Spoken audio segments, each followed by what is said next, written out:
आज मैं आपसे एक तीसरे वर्ड पे चर्चा करूंगा, डायरेक्शन, दिशा। अब ये महामारी है, युद्ध है, और युद्ध डायरेक्शन पर ही जीते जाते हैं सर।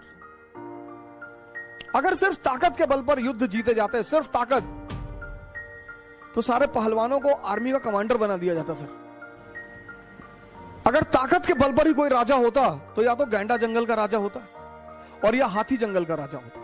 अगर सिर्फ दिमाग के बल पर कोई राजा बनता तो या तो लोमड़ी राजा होती या एप राजा होते। लेकिन शेर जो है ना सर, वो दोनों का एक बड़ा अच्छा बैलेंस है। दिमाग भी है, हिम्मत भी है और ताकत भी है। जिंदगी में जिसको भी दिशा मिल गई, दिशा, फिर तो उसने पलट कर देखा ही नहीं। हमसे लोग कहते हैं योगा करें, आप कहते हो योगा करें, मेडिटेशन करें, तो हमारा टाइम वेस्ट होगा, हम पढ़ेंगे कब? मैंने कहा सरकार, योगा करोगे तो शरीर स्वस्थ रहेगा, मेडिटेशन करोगे तो माइंड स्वस्थ रहेगा, और सिर्फ स्वस्थ ही नहीं रहेगा, ताकतवर रहेगा, पावरफुल। तो इसी पावर के बल पे तो लड़ोगे। 8-8 घंटे बैठ के पढ़ोगे, 10-10 घंटे बैठ के पढ़ोगे।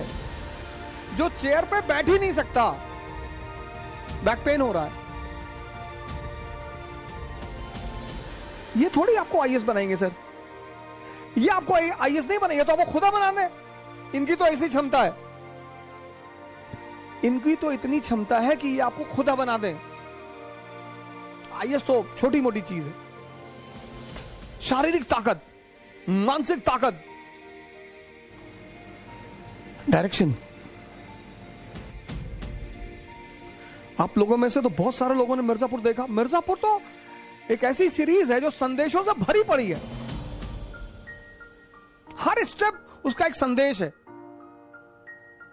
गुड्डू पंडित एक आम घर का लड़का, आम, लेकिन साहस है सर, डेयरनेस है। और उस डेयरनेस ने, ये चाहिए मिडिल क्लास को, रिस्क लेना है मिडिल, ये आप वहां से सीख सकते हैं। डेयरनेस है। वो मुन्ना भैया से डरता है, नो डाउट। वो मुन्ना भैया की इज्जत करता है, नो डाउट। लेकिन जहां उसके रिस्पेक्ट की बात आएगी तो वो खतरा लेगा। और अखंडानंद त्रिपाठी से कहता है, अखंडानंद कहते हैं कि अगली बार मुन्ना भैया तुम्हारे घर गए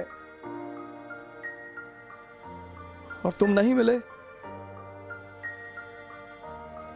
और तुम घर पर नहीं रहे,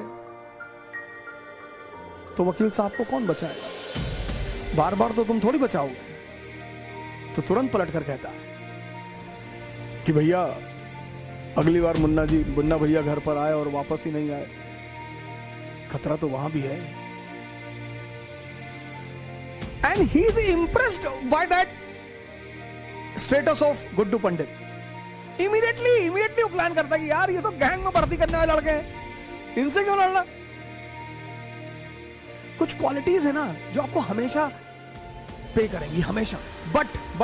बट उनको समझिएगा, क्योंकि डेयरनेस और पागलपन में बड़ा थिन लाइन का डिफरेंस है। क्या शेर से लड़ गए, चीर फाड़ के खा गया? ऐसा नहीं करना है, समझना है सर, नेगेटिविटी से बचना है सर।